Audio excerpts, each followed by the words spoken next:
sería desde el final de la onda S hasta el inicio de la onda T. Ese sería el otro gran segmento importante. El segmento PR, recuerden, es el segmento, y línea isoeléctrica se le llama a aquella línea que va por la línea basal, es la base del electrocardiograma, cuando no hay ondas que asciendan u ondas que desciendan. Es decir, cuando la polaridad que se muestra es una polaridad neutra, es una polaridad que no es de despolarización hacia arriba o de actividad eléctrica que descienda hacia abajo, ya sea de depolarización o de repolarización. Cuando a ese segmento PR le sumamos o le añadimos la onda P que la antecede, entonces eso lo vamos a reconocer como intervalo PR e incluirá toda la actividad de despolarización auricular más el desplazamiento del impulso hasta el nodo auriculoventricular, incluyendo el retardo que ahí ocurre desde el punto de vista eléctrico antes de iniciar la despolarización ventricular. Todo eso estaría incluido en el segmento PR. Entonces piensen ustedes un poco en la importancia de ese periodo. Está incluyendo toda la actividad de despolarización a nivel auricular, incluyendo por supuesto el impulso que nació en el nodo sinusal y cómo ese impulso viajando a lo largo de las haces internodales, llegando al nodo auriculoventricular, viajando dentro del nodo a una velocidad mínima de 0.05 metros por segundo, le está dando tiempo o le da tiempo a que el impulso viaje a lo largo de todo el resto auricular, del músculo auricular, para depolarizarse completamente. Todo eso está ocurriendo, o sea, eso es lo que ocurrió en la onda A. La onda A incluye la despolarización auricular tanto del lado derecho como del lado izquierdo. Y el viaje por los haces internodales hasta el nodo auriculoventricular, incluyendo el retraso que ahí ocurre. Todo eso incluye el segmento PR. Mientras que el segmento QT está incluyendo, después de la despolarización ventricular en su fase 0, todo el tiempo en el cual el músculo está en la fase 2, o sea, las células del músculo ventricular están en la fase 2, a nivel ventricular, está en la fase 2 de meseta, y antes de comenzar a depolarizarse, a repolarizarse ese ventrículo. Eso es lo que está incluido en el segmento ST. Cuando se incluye el complejo QRS y se incluye también hasta el final de la onda T, entonces a ese intervalo le vamos a llamar QT. Entonces están viendo ustedes que está representando ese segmento QT toda la despolarización y repolarización ventricular. O sea, toda la actividad de despolarización inicial y de repolarización ventricular completa. Eso vendría siendo el intervalo QT. Entonces, fíjense ustedes todo también lo que ahí está sucediendo, y si eso lo reúnen ustedes con lo que está dándose a nivel mecánico, es decir, lo que tiene que ver con la contracción del músculo ventricular, la apertura de la presencia de sonidos al abrirse esas válvulas y al cerrarse las anteriores, las auriculoventriculares, todo el tiempo durante el cual la sangre está siendo expulsada y todo el tiempo durante el cual el músculo está transcurriendo o las células del músculo ventricular están transcurriendo en su fase de meseta, al mismo tiempo se están contrayendo en el orden, de forma tal que se está produciendo una expulsión para que cuando el músculo comience a repolarizarse y entonces a su vez comience a relajarse, las válvulas se cierran y va a comenzar el llenado. Entonces este llenado va a comenzar precisamente aquí, al final, al llenado no, primero la fase de relajación. Se relaja el ventrículo y una vez que el ventrículo ha alcanzado una relajación suficiente para que la presión dentro del músculo auricular alcance a ser suficiente para abrir esas válvulas, la sangre empiece a llenar al ventrículo y ahí terminó lo que es el segmento QT, pero todavía haciendo parte de lo que en el aspecto mecánico se está dando como llenado ventricular. Entonces, esos tiempos son importantes como los alcanzan a ver ustedes por lo que ellos implican, por ejemplo, en el caso del segmento PR, una prolongación en este segmento nos estaría diciendo que se está demorando demasiado el paso del impulso desde las aurículas hasta el ventrículo, por ejemplo. Y eso pudiera ser debido a alteraciones en la velocidad o por bloqueos que se llaman aurículo-ventriculares, como ya lo podremos ver posteriormente. Pero le llamo aquí la atención para los efectos de lo que representa ese intervalo PR y lo que representa ese intervalo QT. Normalmente van a encontrar ustedes de pronto diferencias en sus libros, pero tenemos que manejar unos valores de referencia.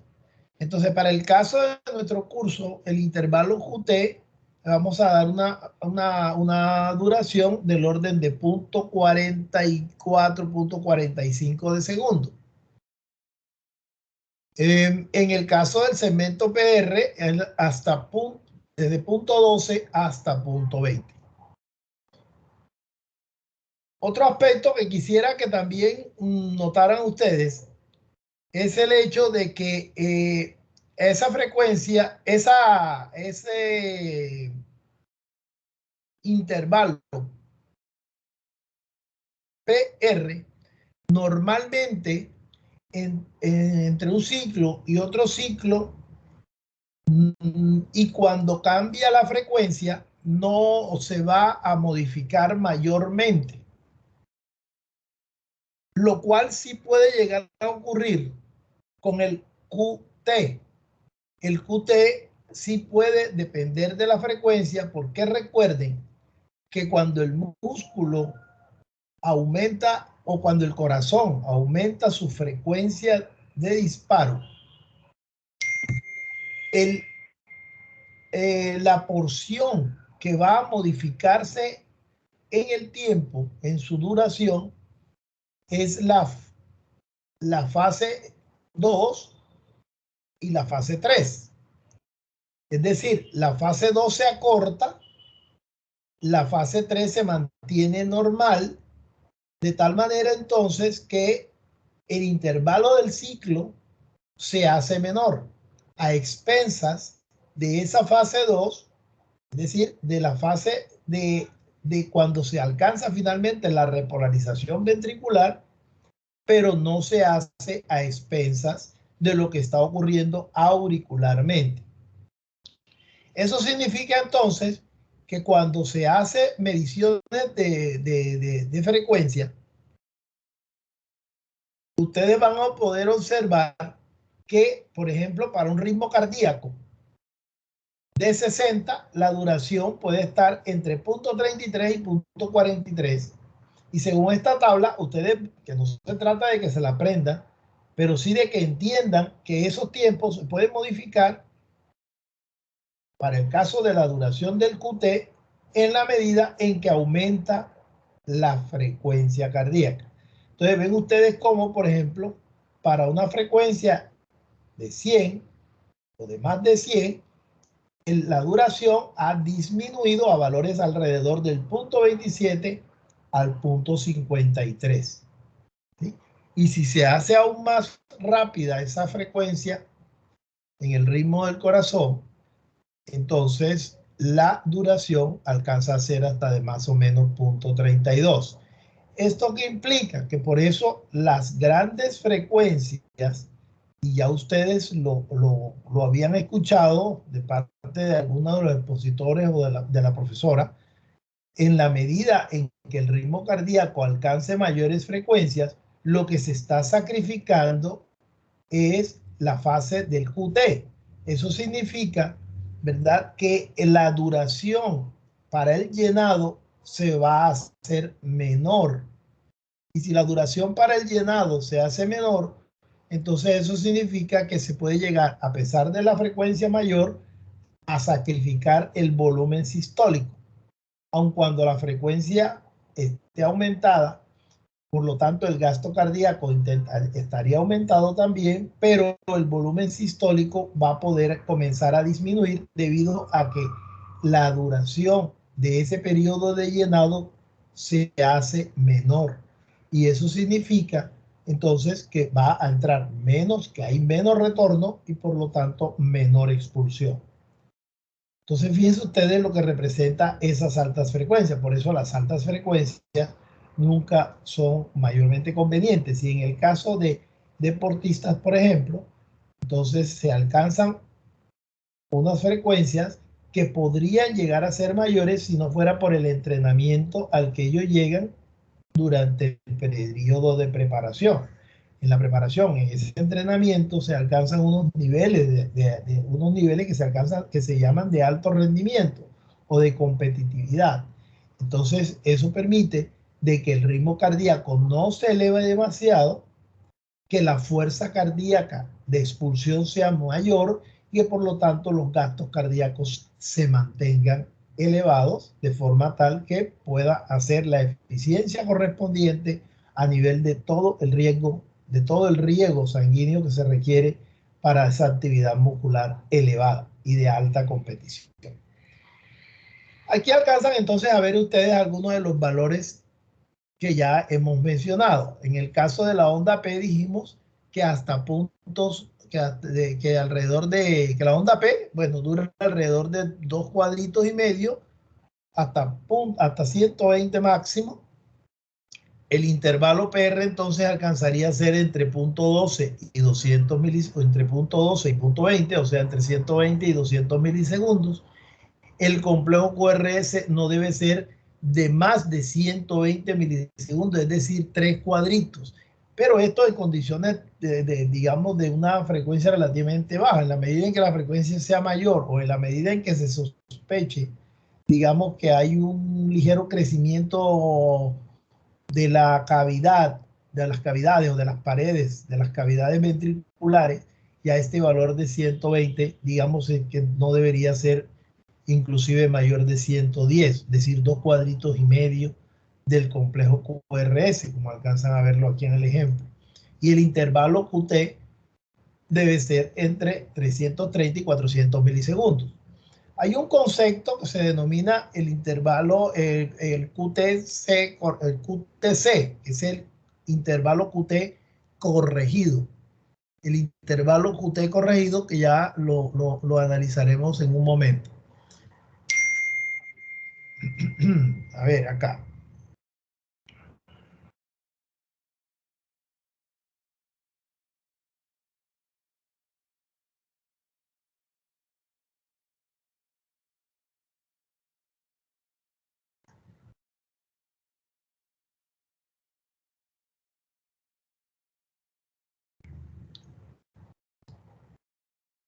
Entonces, esa relación esa relación que tiene el intervalo, el valor del intervalo QT con la frecuencia es lo que se conoce como el intervalo QT corregido. Para eso hay algunos métodos. Hay diferentes métodos. Simplemente por lo pronto se los voy a mostrar. Ustedes los aplican y este es uno de ellos. Digamos, se mide, por ejemplo, inicialmente el intervalo QT del trazado que se está analizando, el valor que se tiene en el registro, se calcula la frecuencia cardíaca y se consulta luego una tabla con base en esa correlación que se debe mantener. Ese valor, el valor elegido, ahora les muestro ejemplos de la tabla, se compara con el intervalo QT que se está analizando y entre estos dos valores normalmente no debe haber una diferencia de más o menos 0.04. Entonces ustedes, por ejemplo, aquí tienen por ejemplo la frecuencia y tienen la relación con el QT, con el QT. Entonces ven ustedes que para esta frecuencia de 50, por ejemplo,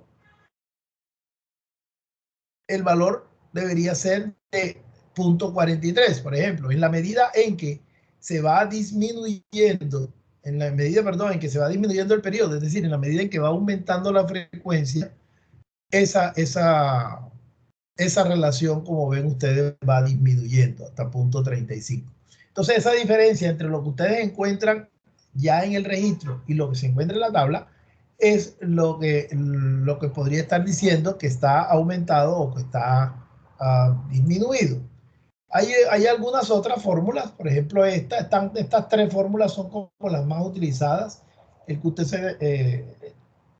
el QTC de Bassett, que divide entonces el QTC entre la raíz cuadrada del intervalo RR.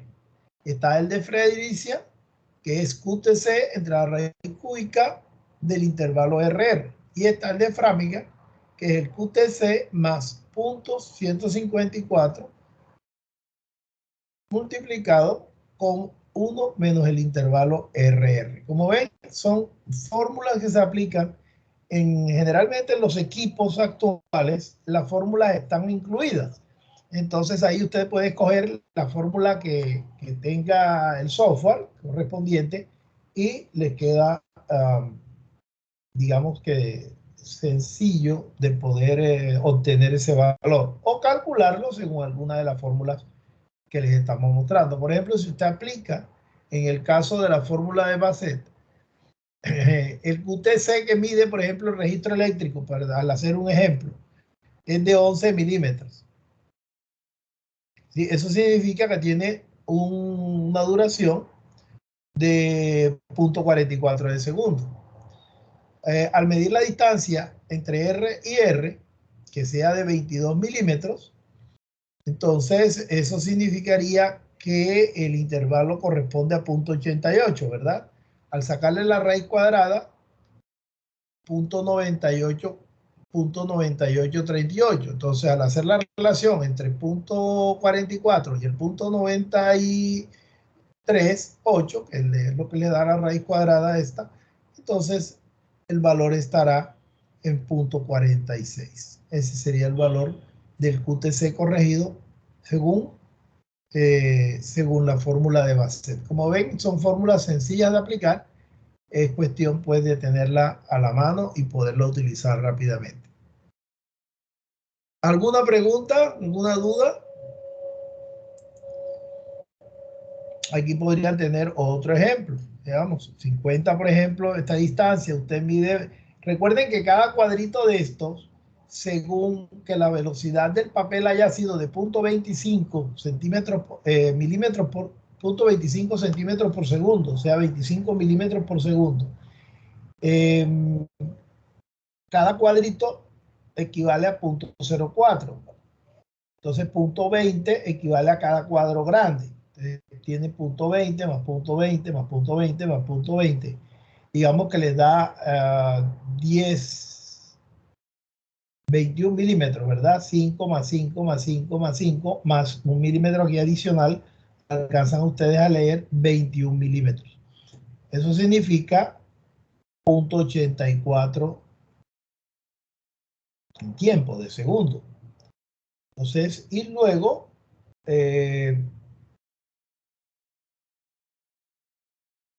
la distancia RR, es de 0.84.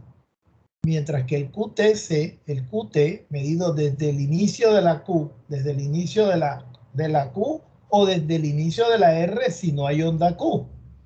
Entonces se mide el intervalo QT hasta el final de la T. En este caso fue del orden de 2 cuadros.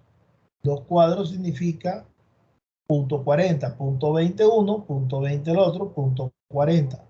¿Sí? Entonces, el QT dividido del punto 84, eso les da un punto 43. Y este sería el QT corregido. Esa es en el caso de la fórmula de base, de base. Y eso significa entonces que ya dependiendo de los niveles de frecuencia también van a poder ustedes encontrar que en varones ese QT corregido va a estar entre 430 y 450. En las mujeres entre 451 y 460. Y podríamos decir entonces que en los casos de varones el QTC corregido está elevado por encima de los 450 milisegundos, y en las mujeres cuando está por encima de los 460 milisegundos.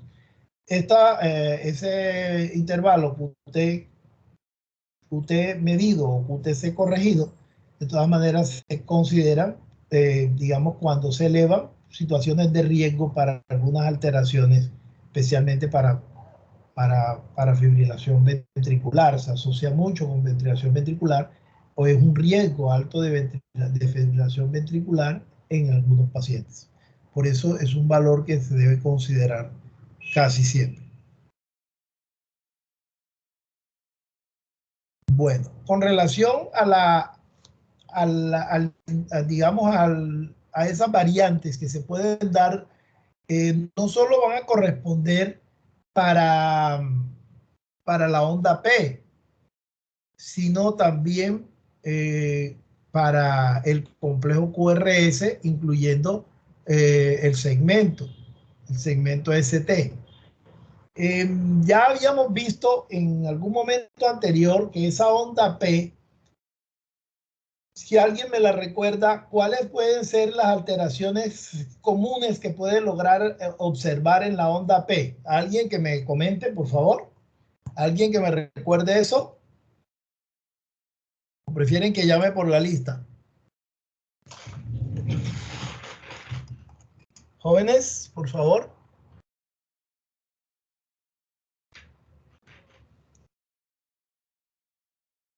¿Me están escuchando?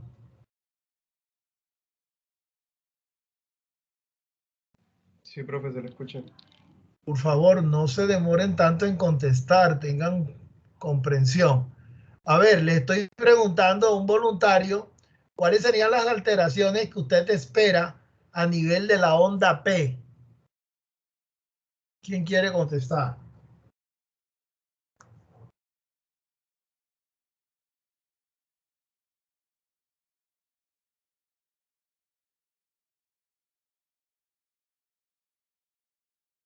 A ver, ¿qué pasa? ¿Por qué tanto silencio?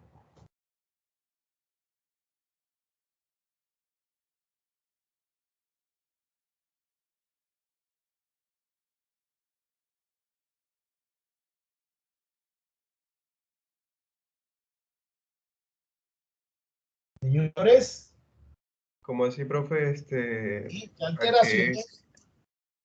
alteraciones esperaría usted encontrar en la onda P? ¿Ya alcanzaron a ver algo de eso en algún momento anterior? Está contestando David Andrés, cuéntanos. ¿Qué dices? ¿Qué alteraciones puedes tú encontrar en la onda P, por ejemplo? Mm,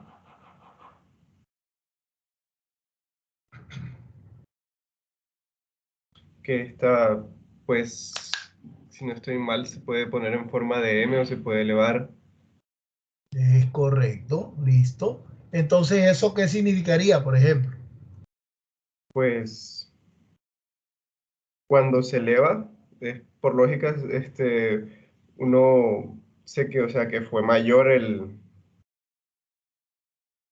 sea, que la aurícula está Indica una más sobrecarga grande. auricular. Ujú. Daniela, muy bien. O sea, indica que hay un crecimiento auricular probablemente, ¿verdad? Cuando es del lado derecho, ¿sí? Y la Cuando hay onda P una... se coloca alta y picuda. Correctamente. Esa es una alteración en la onda P. Entonces, una onda P que en vez de tener una morfología normal, muestra una morfología de mayor altura. Eso puede estar significando, por ejemplo, crecimiento auricular del lado derecho. Ok, esa es una alteración. Se ve una onda P o pipicuda. Estoy tratando de buscar aquí el registro y no lo veo. Oh, variantes. Y A ver. pues también Bueno, cuando está en ¿cuál forma de sería? M, profe, Correcto. Y cuando es en forma de M, ¿qué podría estarnos diciendo? se, Daniel es el que está está- hablando. ¿Quién está sí, hablando, David? Ok. se relaciona enfrente de la aurícula izquierda, o sea, que se dice que está enferma la válvula mitral. A ver, espérate un momentito. Una cosa primero y otra cosa después. Primero lo uno. Entonces, primero, la onda, una onda en forma de M. Normalmente la forma es una onda sin, digamos que se muestra sin pico, ¿sí? Y que debe tener una altura no más de 2,5 cuadritos, es decir, punto 22, punto 25, y también que de ancho no sea más de punto 25, pero podría tener una morfología como de M. Generalmente, si tiene una morfología como en M, es decir, que está como doble, ¿sí? Entonces, lo más seguro es que seguro esté aumentada el tiempo también, es decir, es de más de punto 25. Eso podría estar diciendo entonces que hay que ahora la carga o que el crecimiento que se está observando desde el punto de vista eléctrico es a nivel de la aurícula izquierda, ¿ok? De la aurícula izquierda, un crecimiento de la aurícula izquierda. ¿Se entiende eso por lo pronto, verdad? Ahora, Sí. tendríamos que preguntarnos, y es lo que está diciendo Daniela o estaba diciendo tú, ¿cómo lo asociamos o con qué lo podríamos llegar a asociar? ¿Qué sería lo probable o una de las causas posibles por las cuales haya un crecimiento auricular? Entonces tú estás manifestando que podría ser ¿qué? Un daño en la válvula mitral. Un daño en la válvula mitral, correcto, un daño en la válvula mitral. ¿De qué tipo? Puede ser de insuficiencia, puede ser también de estenosis, es decir, una válvula mitral que no esté dejando pasar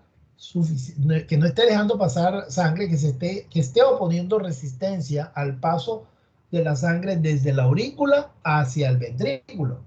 Al generarse resistencia por no abrir bien esa válvula, y es lo que se llama estenosis, entonces la musculatura auricular del lado izquierdo crece y eso es lo que se le va a conocer entonces como crecimiento auricular izquierdo. Esa puede ser una causa. Muy bien, por eso se asocia con una alteración a nivel de la válvula mitral.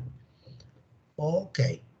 Bueno, listo. Entonces, así como podrían darse esas alteraciones a nivel de la válvula, a nivel de la onda P, también podemos, y luego en el segmento PR, ¿verdad? El segmento PR especialmente puede ser que se alargue o podría también ocurrir acortamiento, lo cual también hay que entrar a estudiar.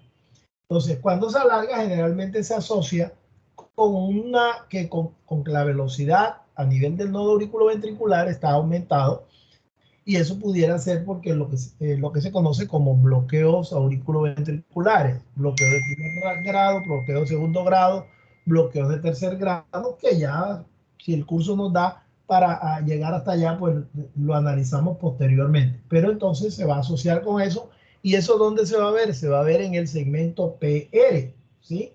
Lo cual quiere decir que a expensas de ese segmento PR, el intervalo PR o PQ estaría aumentado. Esas serían alteraciones comunes que se pudieran encontrar ahí. Listo. Veamos el complejo QRS. El complejo QRS, ya saben ustedes que corresponde, a ver, Isabela María, ¿a qué corresponde el complejo QRS? Profe, Rodríguez, ¿Sí? corresponde a la despolarización de los ventrículos. Isabela María Rodríguez, sí. Bueno, ella fue la que contestó. Creo que llamé a la Humanity. Perdón, corresponde a la despolarización de los ventrículos. ¿Tú recuerdas, Isabela, cuáles son los vectores de despolarización ventricular?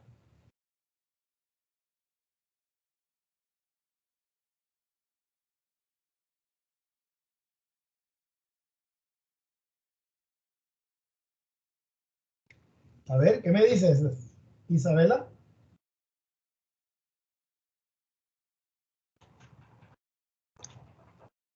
Profe, Isabela. no recuerdo. Ok. Isabela María Humanes, ¿qué me dice?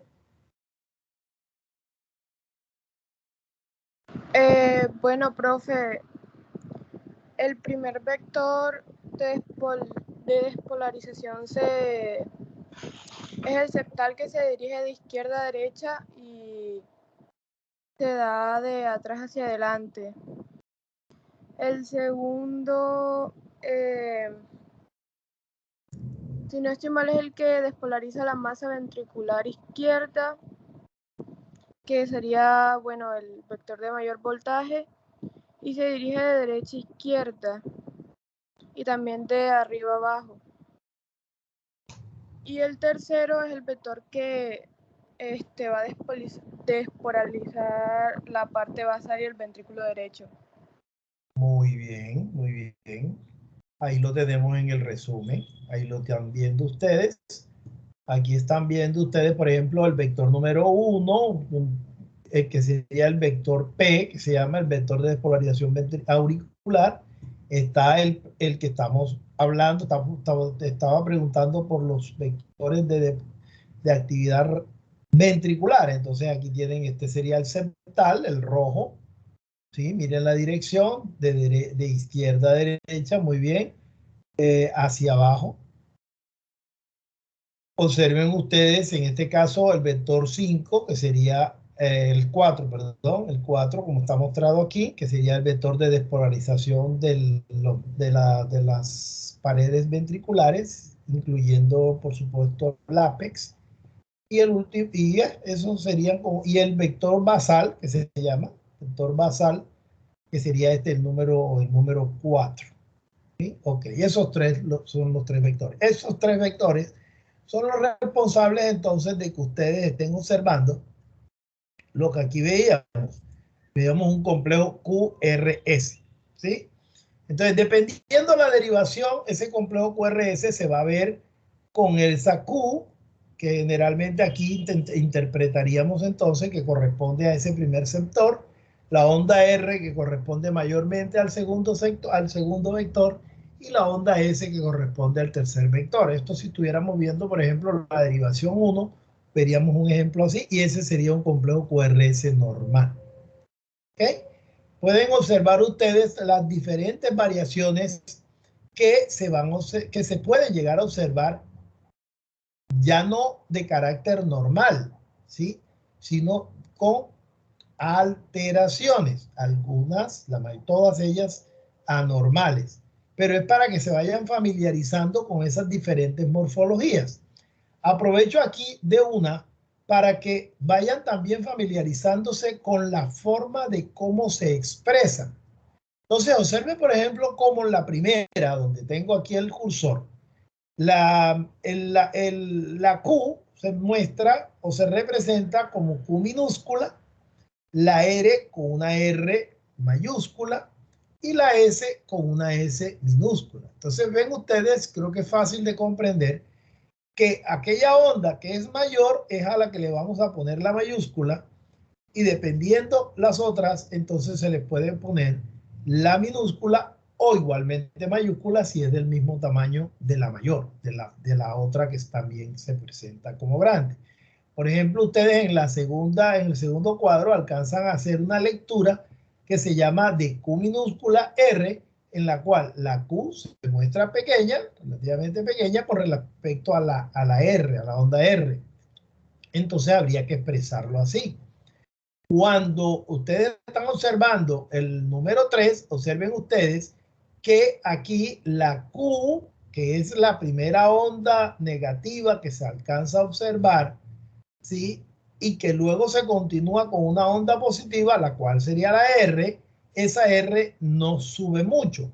Por lo tanto, entonces, la Q es la que se denomina Q mayúscula y la R, y a la deflexión positiva de la R le vamos a reconocer una R minúscula. Ya van viendo ustedes cuál es como digamos, el fundamento de este tipo de representación. Es muy común este tipo de representación. Hay veces que no les muestran a ustedes el registro como tal, sino que lo que les muestran es la representación en letras de ese complejo QRS. Observen, por ejemplo, ya esa cuarta. No la voy a analizar todas, simplemente para que vayan tratando de explicarles unas. Ustedes pueden llegar ya con su estudio a analizar las demás. Fíjense ustedes cómo aquí la Q se mantiene, la Q en el cuarto registro, la Q es bastante pronunciada, referente a lo que hemos estado viendo en los dos anteriores o tres anteriores. En las dos primeras, por ejemplo, la Q está bastante pronunciada. Hay una R a continuación de ella y luego hay una S que todavía que se profundiza mucho más. Entonces, en este caso, la R, que es pequeña, entonces va a minúscula y el registro sería Q mayúscula RS. Cuando ustedes alcanzan a no observar ondas R, o sea, no hay onda positiva ninguna, sino que la onda Q se empasta con la onda S, entonces le vamos a llamar así, una onda QS. Todas estas, repito, todas estas representaciones son alteraciones, pero es para que ustedes vean la gran, digamos, variabilidad que van a poder observar cuando se presentan alteraciones que ya después van a poder interpretar. Así sucesivamente para todas estas. Eso con relación a lo que fue el complejo QRS, pero también pueden ver ustedes aquí aprovechando que pueden darse unas alteraciones en el ST. Observen ustedes, el ST normal debe estar a la misma altura del PR, ¿sí? Pero pueden darse algunas inclinaciones hacia abajo, ¿sí? O inclinaciones hacia arriba en ese segmento ST. Por ejemplo, este segmento ST que ustedes alcanzan a ver donde tengo el cursor, es un segmento ST que está por encima del PR, por un lado, y además está teniendo una curvatura. Lo diferente o lo contrario de lo que está, por ejemplo, en el siguiente, en el QRS mayúscula. Hay una curvatura, está también por encima del QR y uno dice por encima cuando la distancia, cuando la diferencia con respecto del PR es mayor de un cuadrito. O sea, la máxima diferencia que se debe observar normalmente entre el PR y el ST debe ser de un cuadrito. Alcanzan ustedes a ver que este segmento ST está supradesnivelado, es decir, está en la parte más allá de un cuadrito de la línea isoeléctrica del PR. Por lo tanto, está supradesnivelado, es decir, está por encima de ese segmento ST de la línea isoeléctrica. Y además tiene una curvatura convexa, ¿verdad? Entonces, eso también tiene representatividad. Acá, por ejemplo, en el siguiente, ven ustedes que el segmento ST se mantiene horizontal, pero sí está en una diferencia de un cuadrito por encima. Entonces, como ven ustedes, todas estas alteraciones finalmente van a tener manifestaciones que, o sea, van a estar presentes en situaciones de alteraciones. Alcanzan a ver ustedes, por ejemplo, aquí donde tengo el cursor en el R minúscula, S minúscula, R prima, ¿sí? ¿Cuándo se va a llamar R prima? Cuando hay una segunda R, y esa segunda R puede ser menor o puede ser mayor que la primera. Entonces, dependiendo, como les digo, la relación de tamaños, entonces les vamos a llamar con R mayúscula o con R minúscula. En este caso, las dos R's, la una es pequeña, la primera, hay una S pequeñita y luego una R segunda o R prima que se muestra de mayor tamaño. Por lo tanto, ahí así va a ser la representatividad. por supuesto, todos estos son registros anormales. También, aquí en este caso, por el contrario, en el siguiente registro, o sea, en el octavo registro donde tengo el cursor, miren ustedes la R mayúscula y la segunda R después de la S va a ser R', pero es una R minúscula prima.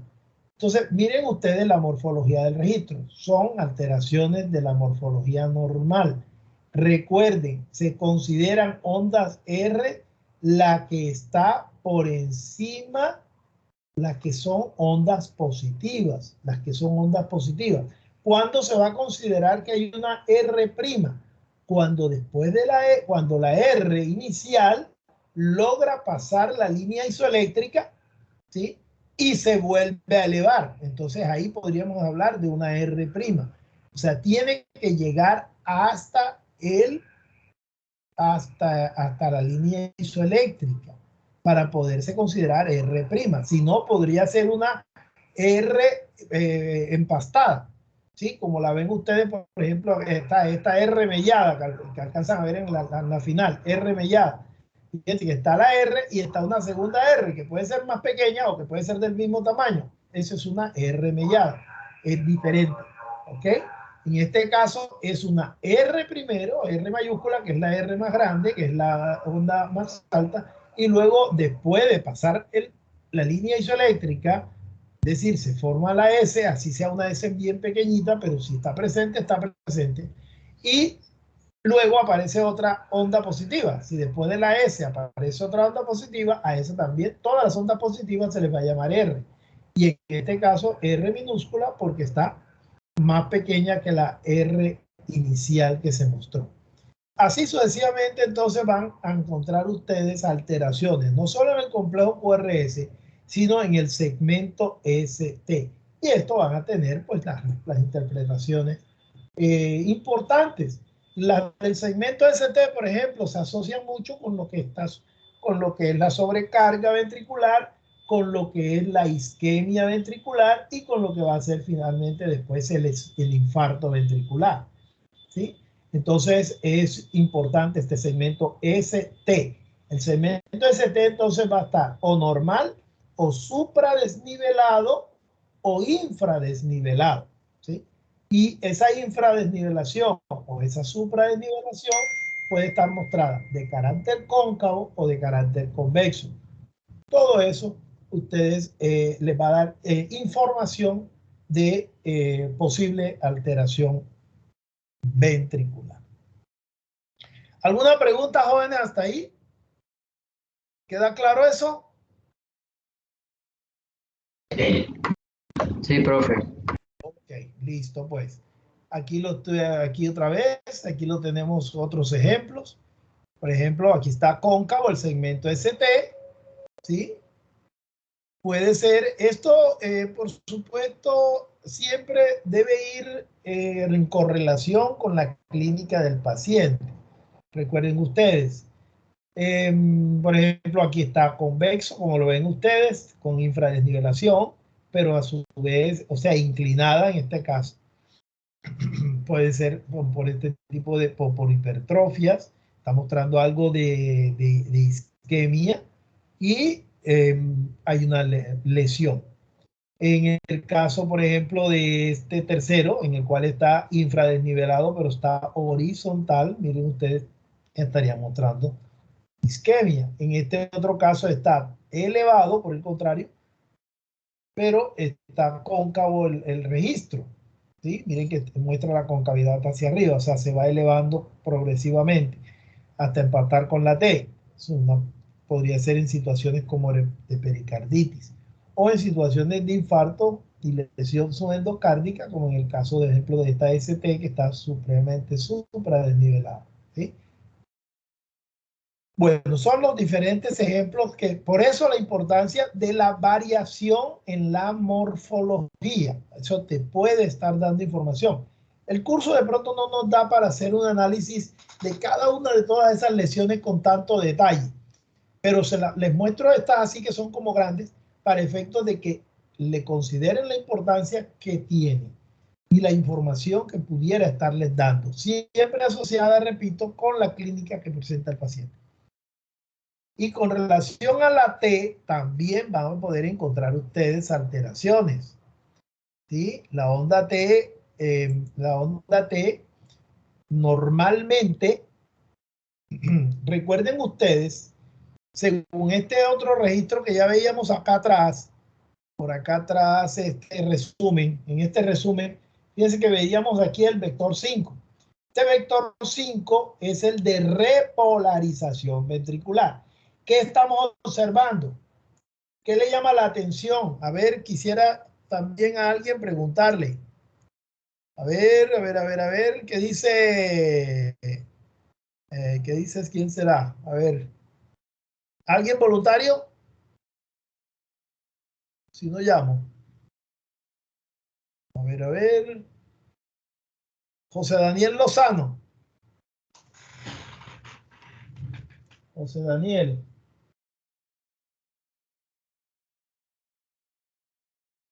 ¿Puedes Daniel repetir, Lozano. profe? ¿Qué pasó, José Daniel? En la onda T, perdón, con relación a Profe, a este vector de ¿puedes repolarización, repetir?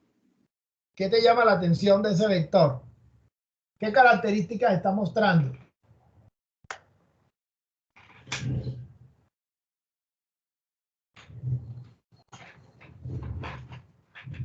Rapidito, José.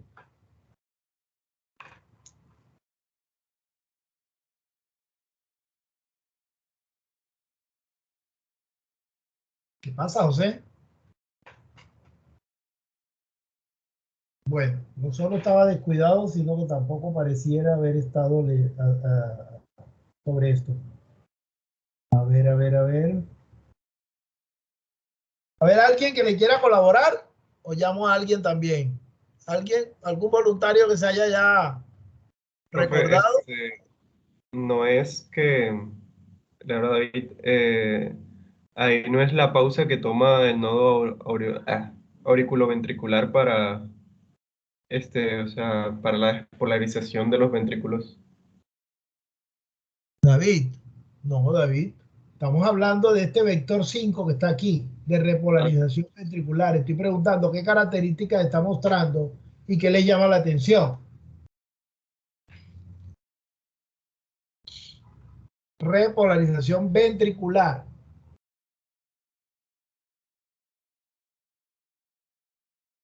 A ver, José David. Nada. Bueno, entonces, Isaías Hasbun. Sí, hola, profe. A ver, Bueno, cuéntame. yo ahí en el vector de repolarización puedo ver que es de arriba hacia abajo y de derecha a izquierda. Y Exacto. pues que me llame la atención así, no sabría decirle. A ver, mira el número 3. ¿Estás viendo el número 3? ¿Corresponde Sí, a qué? ¿A qué corresponde ese vector 3 que está mostrado aquí?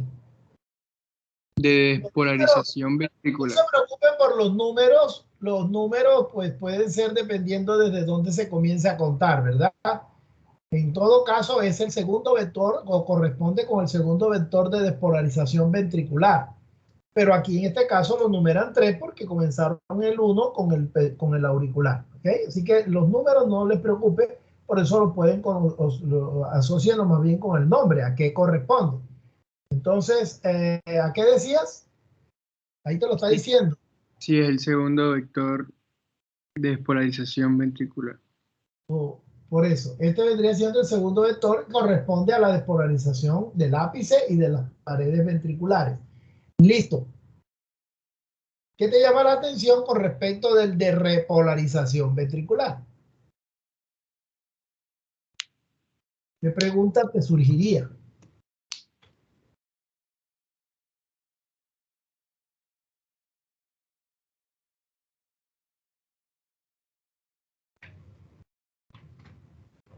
A ver, la pregunta está para todos. La pregunta está para todos en este momento en cabeza de Isaías Hasbun.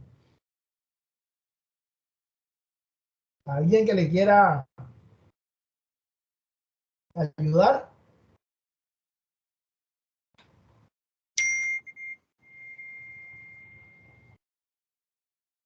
Bueno, aquí todos estamos viendo que no están leyendo esto. ¿Por qué les pasa? Vamos a ver.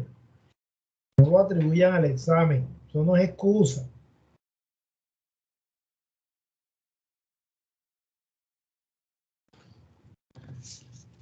A Profe, ver, que está en el medio de los vectores de despolarización. no. No. Si ustedes se recuerdan, en alguna de las clases anteriores correspondía a este, lo mostraban acá abajo. Y este vector de despolarización apical lo mostraban un poco de este lado, así donde estoy haciendo el movimiento de la flecha. Y este vector de repolarización lo ponían acá abajo. Pero tenía, a ver, bueno, para no complicarles, miren ustedes que tiene la misma dirección aproximada. ¿Sí ven? También se dirige desde la derecha hacia la izquierda. Miren que el de despolarización también se dirige desde derecha hacia la izquierda. Pero esto es despolarización y este es repolarización. ¿Sí? Eso, ¿por qué se muestra? ¿Alguien tiene la explicación de por qué se muestran en el mismo sentido y dirección aproximadamente? Ahora cambió la pregunta, fíjate, ya la pregunta la hacía primero como que ¿qué les llamaba la atención? Pues eso podría ser una pregunta, o sea, si esto es un movimiento de despolarización, este vector, recuerden que les está mostrando el movimiento de la despolarización, el sentido y la dirección de la despolarización, además de que se muestra por el tamaño de la flecha, la magnitud. La repolarización eléctricamente es un evento contrario. Sin embargo, fíjense, están mostrando la misma dirección y el mismo sentido aproximadamente. O sea, también está de derecha hacia izquierda. No exactamente la misma dirección, pero sí el mismo sentido. Entonces la pregunta ahora es, ¿por qué? ¿Alguien tiene alguna explicación del por qué se presenta esto así? Estoy tratando de que recuerden aspectos que ya tocaron en clases anteriores.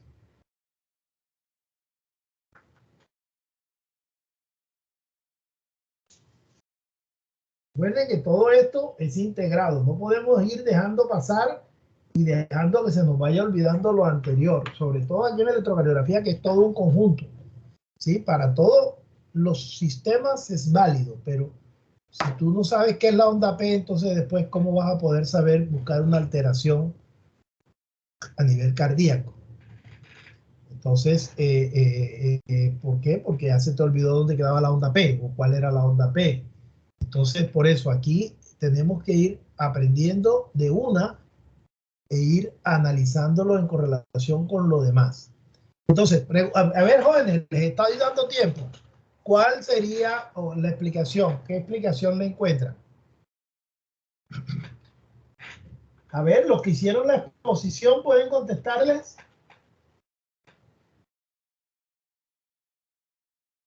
Profe, es que eso no lo tratamos en la exposición. Profe, ¿será porque se da desde el epicardio hasta el endocardio?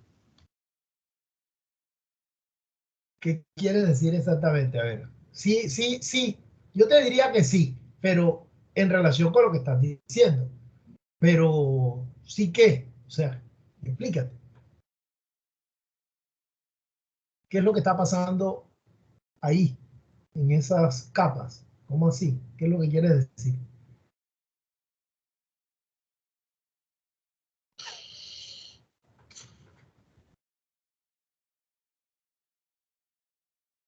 A ver, ¿quién era el que hablaba? David, otra vez. Pareció que era la voz de David, pero no sé, no alcancé a mirar. ¿Quién era el que hablaba? ¿Quién hablaba de la epicardio y la endocardio? Yo, profe. Fabián Orlando. A ver, Fabián, explícate, ¿qué es lo que quiere decirnos? Está relacionado con eso que hablas.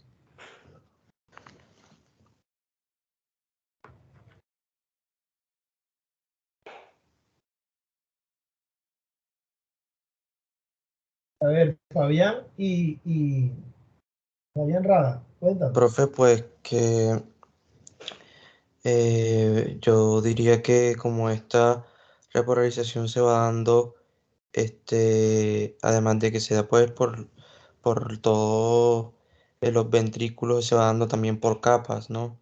Entonces este sentido en que comienza a repolarizarse, es como hacia así, hacia de izquierda a derecha a medida de que van pasando cada una de las capas.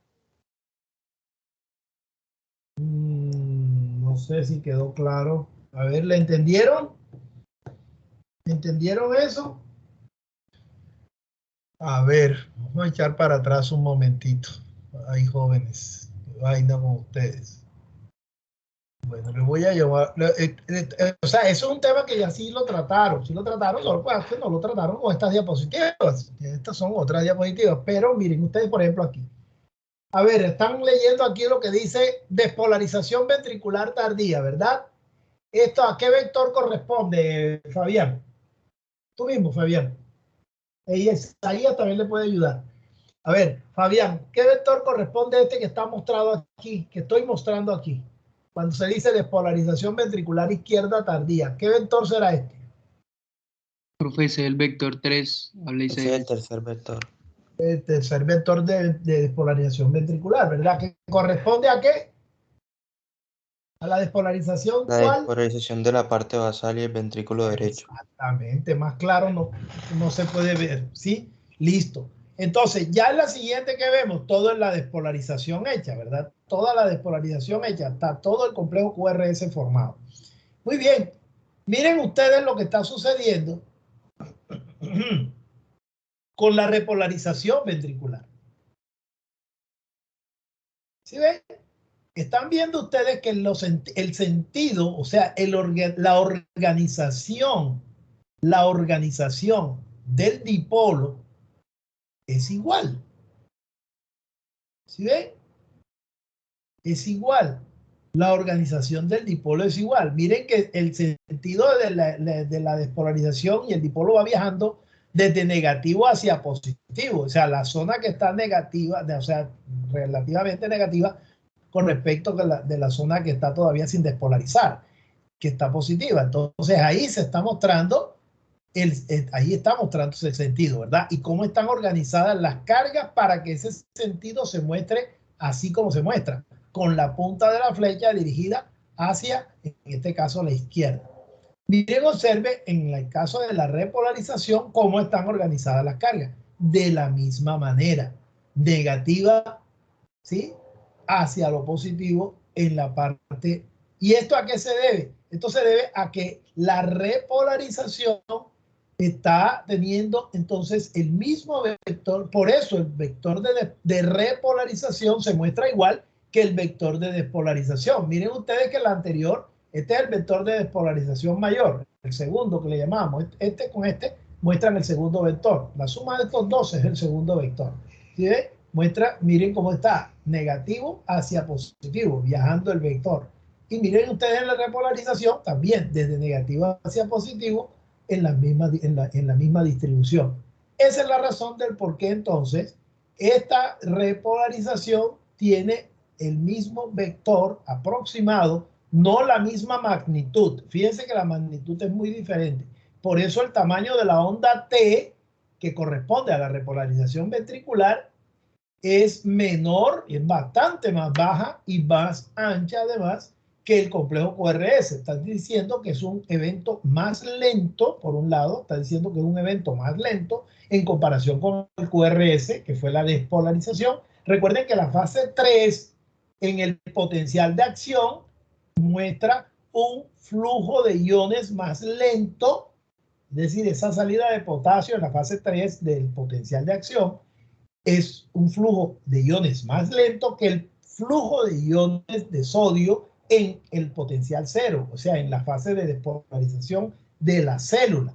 ¿Sí? Recuerden eso. Entonces, esa velocidad de cambio que se está dando allá, pues se está representando en lo que es la velocidad del QRS y en lo que es la velocidad de cambio de la onda T.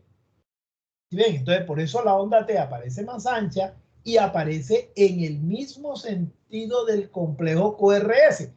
Y esa es la conclusión final, esa es la conclusión a la que van a llegar ustedes. Entonces, que observen ustedes que la onda T, por eso la onda T sale positiva, ¿sí? Porque tiene el mismo sentido que el vector de despolarización, ¿sí? El vector de despolarización mayoritario, ¿sí? Se muestra de derecha a izquierda, ¿sí? El vector de repolarización también se muestra de derecha a izquierda. Si lo ven, no tiene la misma magnitud, no tiene exactamente el mismo ángulo, pero se muestra con los mismos signos. ¿Por qué? Porque la repolarización está marcándose así. ¿Qué significa eso? Significa que, recuerden ustedes, la despolarización también está viajando desde el endocardio hacia el epicardio. Lo que está diciendo Fabián, desde el epicardio hacia el epicardio.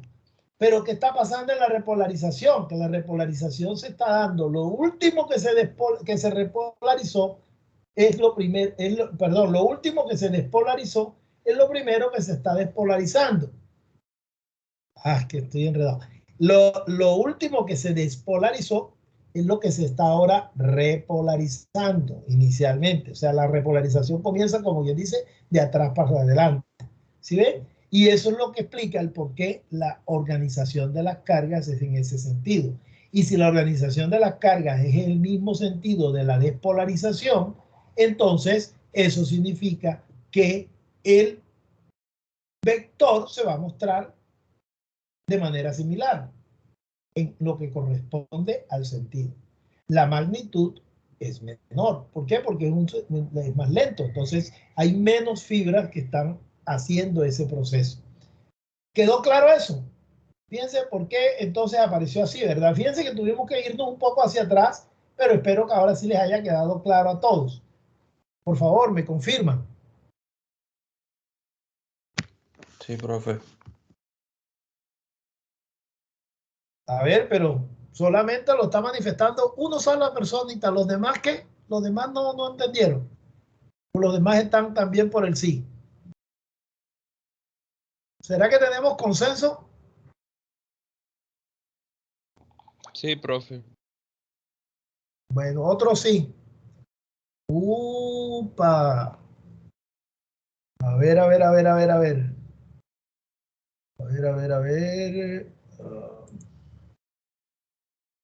Bueno, listo. Entonces, la conclusión de esto, ¿a qué correspondía? Correspondía a que finalmente, entonces, la onda T, por eso, va a ser del mismo sentido y la onda T, por eso se muestra positiva, igual que el complejo QRS.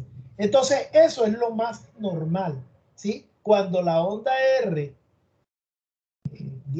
cuando la onda T está mostrándose también positiva, entonces estamos diciendo que está en el mismo sentido de la onda R, ¿cierto? La magnitud es diferente, pero también es positiva. Cuando esta T aparezca negativa, pero que el complejo mayoritario sea, el complejo QRS sea positivo, pero esa onda T aparezca negativa, entonces ahí vamos a hablar de onda T invertida. ¿De cuándo es onda T invertida? Cuando la onda T se muestra en el sentido inverso a como se está mostrando el complejo QRS. Fíjense que estoy hablando de todo el complejo. Todo el complejo QRS. Si el complejo QRS se muestra mayoritariamente positivo, es decir, la onda R es la más alta, la onda T debería ser en el mismo sentido, debería estar también positiva. Si este complejo QRS se muestra negativo, entonces esta onda T podrá también ser negativa. ¿Sí? Entonces fíjense que no es lo mismo hablar de onda T negativa que de onda T invertida. No significan lo mismo. Onda T negativa significa que está dirigida hacia abajo. Onda T invertida significa que no se encuentra del mismo lado o con la misma polaridad que tiene el complejo QRS. ¿Se entendió eso? Sí, profe. Sí, profesor. Bueno, pues, mírense que son puros tics supremamente importantes.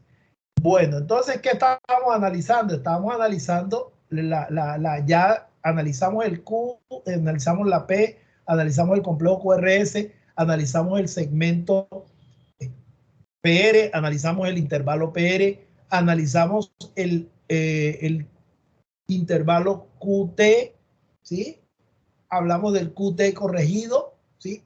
Estamos hablando de las ondas.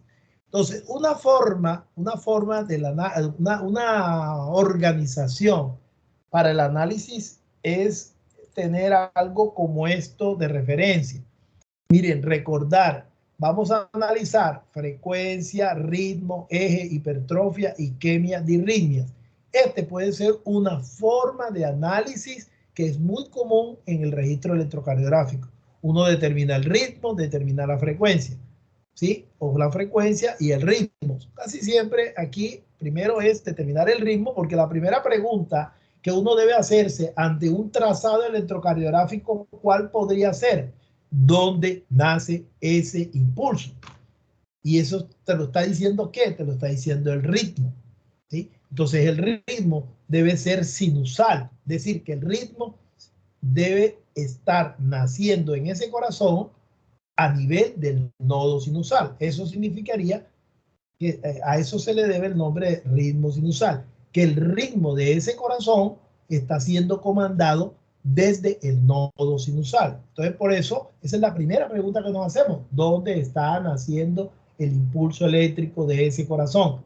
¿Quién comanda a ese corazón? ¿Qué ritmo tiene? No se olviden de eso. Luego determinar la frecuencia para poder terminar de analizar ese ritmo, porque ese ritmo puede ser regular o puede ser irregular. ¿Cuándo le vamos a llamar regular? Cuando los intervalos RR que se muestran son constantes, e irregular cuando los intervalos RR son irregulares. Igual podemos asociarlo con el complejo QRS. Con la onda T, pero como todavía no hemos entrado a analizar de plano esto, entonces por eso les llamo la atención. Una forma común de poder hacer el análisis es aprendiéndose esta mnemotecnia, Frey 2 o Frey 3, le llaman también. Frecuencia, ritmo, donde el ritmo, o sea, simplemente se organizan así con los fines de poder hacer una mejor lectura de esta asociación de letras. Pero simplemente usted sabe que debe comenzar por el ritmo. Entonces, ritmo, frecuencia, frecuencia, ritmo. Eje eléctrico, determinar si hay o no hay hipertrofias, o sea, crecimientos, ¿sí? Si hay o no hay isquemias, si hay o no hay infartos, si hay o no hay, digamos, disritmias, que vendría siendo la D, ¿sí? O le llaman I3, infartos, isquemia, intervalos, ¿cómo se dice? Alterados. Entonces la pueden conocer como Frey 3 o Frey 2D. Son, digamos, sugerencias que se hacen para los fines de hacer el análisis. Bueno, pues vamos por acá. Estoy tratando de acoplarme un poco con lo que, digamos, habían ustedes leído antes con relación a las ondas y al análisis que se había podido haber comenzado en firme. Por ejemplo, con relación a la onda P, aquí está lo de la onda P para darles un repasito de lo que ya vimos también. Miren, la onda P debe medir 0.25 máximo, aquí tienen 0.2, pueden ponerlo hasta 0.25 máximo y hasta 880 milisegundos, o sea, 2 cuadritos o máximo 2 cuadritos y medio, o sea, 90 milisegundos. ¿Ok? Ahora, ¿a qué se debe esa onda P? Se debe a una onda de ascenso. Está conformada la onda P por una onda que tiene un ascenso y un descenso, ¿sí? Como les he dicho muchas veces, en muchos otros cursos, imaginémonos que pudiéramos tomar el electro de la onda P O sea, que pudiéramos medir esa onda P o determinar esa onda P desde el punto de vista auricular exclusivamente y desde el punto de vista auricular derecho y auricular izquierdo. ¿Qué observaríamos? Observaríamos que la onda P de la aurícula derecha se mostraría como la que estoy señalando en la gráfica. ¿Sí? Esa sería la gráfica de la aurícula derecha, la onda P de la aurícula derecha. Y si vemos la onda P de la aurícula izquierda, sería esta gráfica. Entonces, ¿qué es lo que estamos viendo? Estamos viendo que realmente el electro usted no lo toma para una auricular y para otra auricular. Usted toma un registro, ¿sí? Un registro global de todas las aurículas y de ambos ventrículos. Entonces, la onda P le aparece una sola onda, ¿sí? Le aparece como una sola onda. Entonces, ¿pero qué es lo que hay que interpretar de esto? Entender, ¿sí? Entender, comprender que el ascenso entonces de la onda P corresponde a la aurícula derecha. Por eso cuando el compañero contestaba por allá que un crecimiento en la aurícula derecha, ¿dónde lo íbamos a ver? Lo íbamos a ver en este ascenso, porque este ascenso se iba a prolongar, se iba a prolongar, se iba a prolongar, entonces le iba a dar una onda P picuda. Esa es la onda P alta o la onda P de alto voltaje o la onda P picuda. ¿Sí ven? Mientras que mientras que el descenso se debe a la despolarización de la aurícula izquierda. ¿Sí ven? Entonces, ¿por qué? Porque eso es lo que está viendo. Está viéndose el conjunto de las dos aurículas. Entonces, la parte ascendente, la interpretación de esta onda P así, es que la parte ascendente corresponde a la aurícula derecha y la parte descendente a la aurícula izquierda. Por eso, cuando el crecimiento es de aurícula izquierda, podemos hablar de un crecimiento de la onda. Mientras que cuando el crecimiento es de la aurícula izquierda, entonces lo que se va a ver es el descenso, y este descenso puede ser mellado, como se ilustraría, digamos, aquí en el perfil de esta gráfica, o se vería con una prolongación en la duración de la onda P, es decir, más allá de los 2 cuadritos y medio, e inclusive con un descenso de la onda P, o sea, una onda P que se muestre bifásica, que se muestre tanto con polaridad positiva, como es lo normal, como con polaridad negativa. Entonces, cuando la onda P se mete hasta el otro lado de la polaridad, es decir, atraviesa la línea isoeléctrica y sigue siendo negativa, entonces hablamos de una onda P bifásica. Ahora se las voy a mostrar. Una onda P difásica. Y eso va a significar un crecimiento de aurícula izquierda. Aquí tienen ejemplos.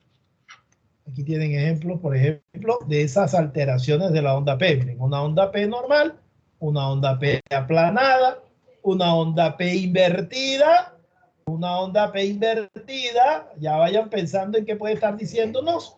Una onda P acuminada. Esto es lo que se llama una onda P en punta. En algunos países le llaman acuminada. Es decir, alta, en punta. Entonces, de alto voltaje también, ¿sí? Y en punta. Una onda P meseta, una onda P difásica o una onda P bifásica. Difásica cuando se habla de mellada, ¿verdad? Mellada, una onda P mellada o una onda P bifásica, es decir, que ocupa tanto polaridad positiva como polaridad negativa. Esta solamente, normalmente la vamos a encontrar en el complejo, perdón, en la onda P de la derivación B1.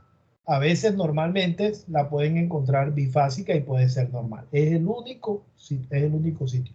En cualquier otra derivación en donde usted vea una onda P bifásica, eso les está mostrando crecimiento auricular izquierdo. Bueno, eso era lo que quería decirles con respecto a eso. Y nos están quedando 5 minutos. A ver, en estos 5 minutos quiero que veamos lo siguiente. Preguntas hasta ahí, por favor, jóvenes. Preguntas hasta ahí. Bueno, entonces vamos a irnos con el siguiente concepto. ¿Cómo determinar que el ritmo es sinusal? ¿Alguien lo puede decir? ¿Cómo podríamos determinar que el ritmo es sinusal? ¿Cuándo sabremos que el ritmo es sinusal? Ya tenemos el registro, ya tomamos el registro Ya le medimos los valores de la P, ya miramos cuál era el complejo QRS. Todas estas mediciones se hacen en la derivación 2. Oyeron, recuerden la derivación 2. La derivación 2, ya hasta lo hemos dicho cantidad de veces, es la sumatoria de D1 más D3. Por lo tanto, corresponde como al resumen de las otras derivaciones. Por eso, de preferencia, en la derivación 2 es donde se toman esas mediciones. Cuánto mide la P, qué forma tiene la P, qué altura tiene la P, la distancia del segmento ST, la altura del complejo QRS, si el complejo QRS tiene una morfología adecuada para esa derivación, cuánto mide el segmento ST, dónde está el punto J, que recuerden ustedes que es el punto de inflexión entre el segmento, entre la S y el segmento ST, el inicio del segmento ST, es decir, a nivel de la línea isoeléctrica donde se inicia el segmento ST, ese punto se llama punto J. ¿Okay? También va a ser importante porque ese es el que puede estar, lo podemos ver supradesnivelado o infradesnivelado. Podemos hablar de infradesnivelación o supradesnivelación del segmento del punto J. Y equivale a estar diciendo qué está pasando con el segmento ST. Bueno, entonces estaba diciendo que aquí en la derivación 2 veíamos esas mediciones. Ya miramos las mediciones. Todavía de pronto no nos hemos tomado una impresión de lo que está sucediendo, entonces vamos a empezar a hacernos la primera gran pregunta. Bueno, ¿y dónde nace ese ritmo? ¿Ese ritmo será sinusal o ese ritmo será no sinusal? ¿Será que ese ritmo nace en el nodo sinusal y el resto del corazón le está haciendo caso o no está sucediendo eso? Esa es la primera gran pregunta. ¿Cómo nos la contestamos? Teniendo a la vista un registro. ¿Alguien puede indicarnos? ¿Alguien puede adelantarnos eso? Profe, pues cuando el ritmo es sinusal se aprecia que la onda P es positiva. Normalmente, es decir, o sea, que hay la deflexión hacia arriba del eje horizontal. ¿En qué derivaciones? En las derivaciones pues D1, que D1, D2, D3 y ABF. Correcto. Casi que obligatoriamente, ¿verdad? Casi que obligatoriamente. Entonces, podríamos, como ya hemos dicho que la D2 es en donde vamos a mirar las cosas, no quiere decir que la veamos exclusivamente en la D2. Pero sí se pueden dar cuenta ustedes, en este registro que les estoy mostrando aquí, que todas las ondas P no son del mismo tamaño. Es más, hay algunas derivaciones en las cuales de pronto no se alcanza a visualizar bien. Por ejemplo, aquí están viendo ustedes la derivación 3. La derivación 3, miren que la onda P no está. ¿Sí? Entonces, si esta derivación 3 no me está mostrando la onda P, yo tendría que afirmar que no hay onda P en ese registro. No, la busco donde debo buscarla. Donde debo buscarla obligatoriamente me la debe mostrar. Si está o no está presente, la derivación 2. ¿Sí? La derivación 2, de esta razón, me va a estar mostrando. Recuerden que la derivación 2 además se toma entre el brazo derecho y la pierna izquierda. Es decir, el eje de la derivación es el eje que sigue el lado 2 o sea, sigue la derivación 2. Entonces, ¿y a qué corresponde? Corresponde al lado derecho del corazón. Entonces está viendo mejor que todas las demás también el lado derecho del corazón. Eso significa que entonces la onda P, si la derivación 2 no la ve, hombre, no la busque por otro lado porque muy difícilmente la va a poder encontrar en otra parte que no sea la derivación de eso. Otra derivación en la cual podríamos también observarla es en la derivación B1. Y en la derivación B1 es brazo derecho, ¿sí? Entonces, si la derivación ampliada ABR del brazo derecho, la derivación ABR, perdón, pero el B1 ¿dónde está? El B1 está a nivel precordial, está ahí arriba de las aurículas, está sobre las aurículas, en la piel que está sobre las aurículas. Si esa derivación no ve la onda P, hombre, también, ¿qué la va a buscar? No la busque porque no está, ¿sí ve? Y ahí la consideración ahí es que en B1 esa onda P puede ser negativa, ¿sí ves? Esa onda P es negativa. Entonces, esa onda P negativa ahí, en ABR que salga también negativa, pero que en D2 esté presente y esté positiva, eso significa que el ritmo es, por lo pronto, sinusal. Es el primer gran criterio. Primer gran criterio. Muy bien, David. Entonces, ese ritmo, ¿qué otro concepto o qué otra consideración debo tener para poder saber si ese ritmo es o no es sinusal? A ver, ¿alguien me comenta? Profe, que el intervalo RR es constante. El intervalo RR es constante. Eso me está diciendo que el impulso está viajando desde el nodo sinusal hasta el aurículo ventricular en tiempo, ¿sí? En tiempo normal. Entonces quiere decir eso, el intervalo PR o el segmento PQ tiene duración normal, es decir, no está prolongado, ¿sí? Aun cuando el hecho de que esté prolongado no le quitaría que fuera sinusal, ¿sí ve? Por eso es una característica que la vamos a colocar como de 4. Entonces, vamos a irle dando forma a esta última parte y de ahí vamos a cerrar. Esa onda P debe ser positiva en las derivaciones, obligatoriamente en la derivación de 2, ¿sí? Pero la voy a poder ver también en la derivación de 1, la voy a poder ver también en la derivación de 3, la voy a poder ver en la derivación ABF y se va a mostrar negativa normalmente en ABERI. Listo, ¿ok? Esa consideración. Segunda gran consideración, que esa P en todos los complejos, es decir, en todos los ciclos, perdón, en todos los ciclos esté por delante del complejo QRS. Porque, ¿qué me está diciendo? Que si la P está siempre por delante del complejo QRS, lo que me está diciendo es que ese QRS está sirviendo la orden que le está dando las aurículas, es decir, le está dando el nodo sinusal.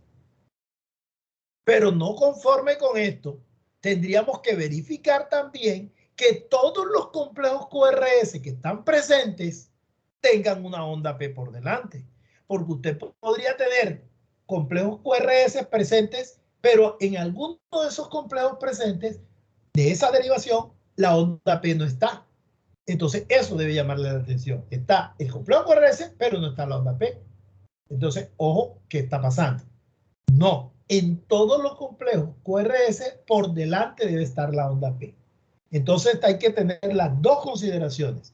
Que la onda P esté siempre delante de cada complejo, o sea, que a cada onda P le siga un complejo QRS y que a cada complejo QRS le anteceda una onda P. Y finalmente, que esté a la misma distancia. Es decir, que ese segmento PR sea constante y que sea de duración normal. Es probable que podamos tener un registro sinusal, pero que este complejo esté prolongado, ¿sí? Eso se daría, por ejemplo, en un bloqueo de primer grado. Lo veremos más adelante. Pero para indicarle que es probable que esta última consideración, de pronto, el hecho de que esté prolongado, por ejemplo, podría inclusive ser sinusal, aun cuando el PR pudiera ser prolongado. Pero normalmente debe estar dentro de su valor normal, ¿correcto? Debe tener la misma duración. Entonces, ¿qué es lo que tenemos que hacer? Hombre, mirar un registro. Y de ese registro mirar la derivación 2. Y en esa derivación 2, entonces verificar que la onda P está por delante del complejo QRS, que la onda P está por delante del complejo QRS, que la onda P está por delante del complejo QRS, que la onda P está por delante del complejo QRS, Entonces, eso me está diciendo que adicionalmente a que está por delante es positiva, ¿sí? La estoy viendo positiva, la estoy viendo positiva, la estoy viendo positiva, la estoy viendo positiva, está por delante del complejo QRS y está a igual distancia. ¿Sí ven? Está a igual distancia del complejo QRS. Eso significa que ese registro es sinusal. ¿Ok? Ese registro me muestra que el registro es sinusal.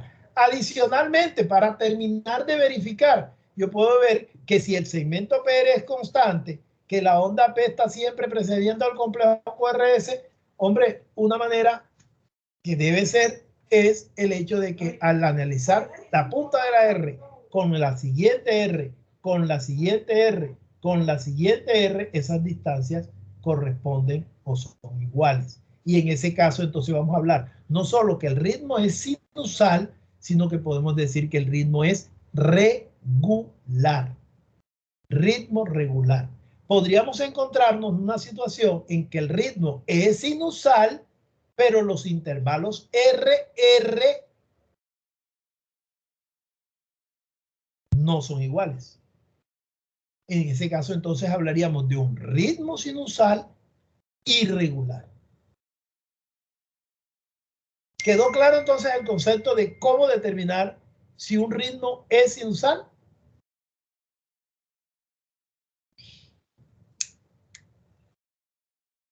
¿Jóvenes? Claro, profe. Sí. ¿Quedó claro? Listo, bueno, entonces ya determinamos ritmo y terminamos de aclarar algunas otras situaciones que se pudieran estar presentando con respecto a lo anterior. Jóvenes, si no tienen preguntas, simplemente para que se vayan con la Una imagen. pregunta, pero del examen de mañana, ¿a qué, o sea, mañana a qué hora sería? Jóvenes, ¿O todavía? cuando tenga los salones que deberían estarme confirmando en el día de hoy, entonces, si es que hay salones, entonces les estaría diciendo, por favor esperen que yo les pueda confirmar ese dato. El examen sería, lo pedí entre digamos, el segmento de tiempo que me dieron ustedes, en el cual podían estar todos, era entre las 7 de la mañana y las 10 de la mañana. Entre las 7 de la mañana y las 10 de la mañana. Entonces, voy a necesitar una hora. Por lo tanto, podrá ser de 7 a 8, de 8 a 9 o de 9 a 10. ¿Ok? Entonces, tenemos esa duda todavía en el sentido de que mientras no tengamos salones, pues no podemos hacer examen. Porque la línea es que debe ser presencial y en una hora en el que todos puedan.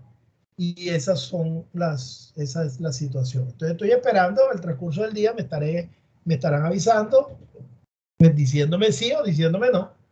Y entonces yo les avisaría inmediatamente. ¿Ok?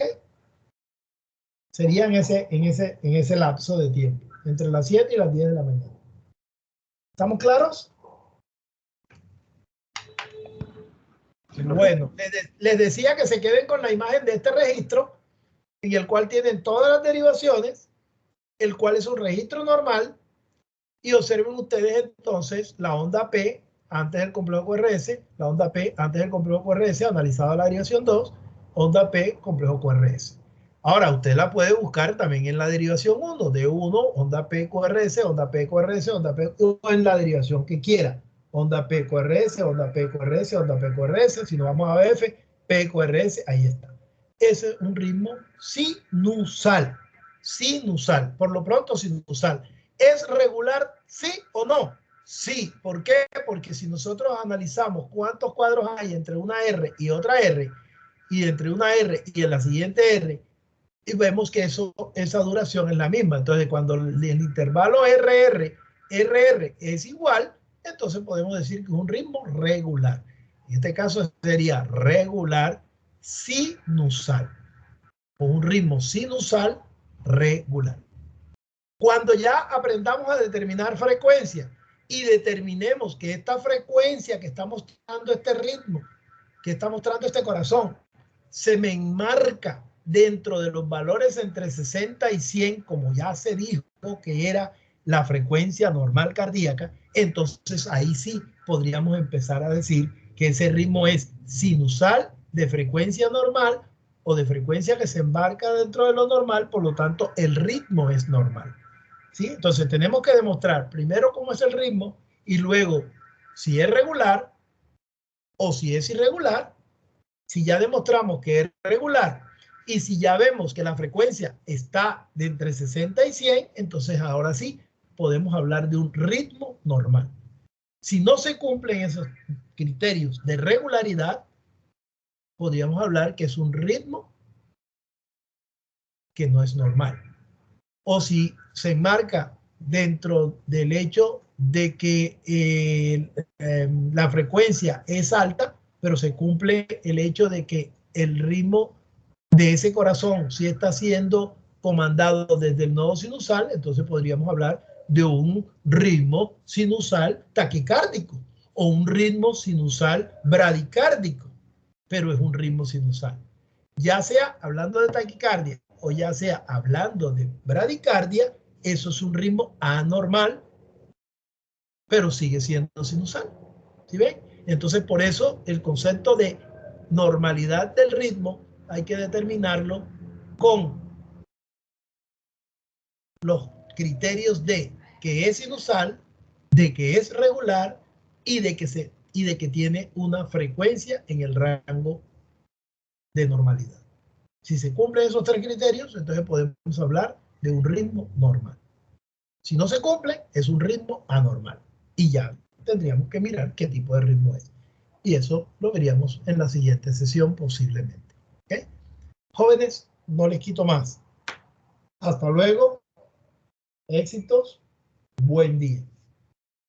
Hasta luego. Hasta luego, profe. Buen día. Gracias. Espero haber sido bastante claro. Muy bien.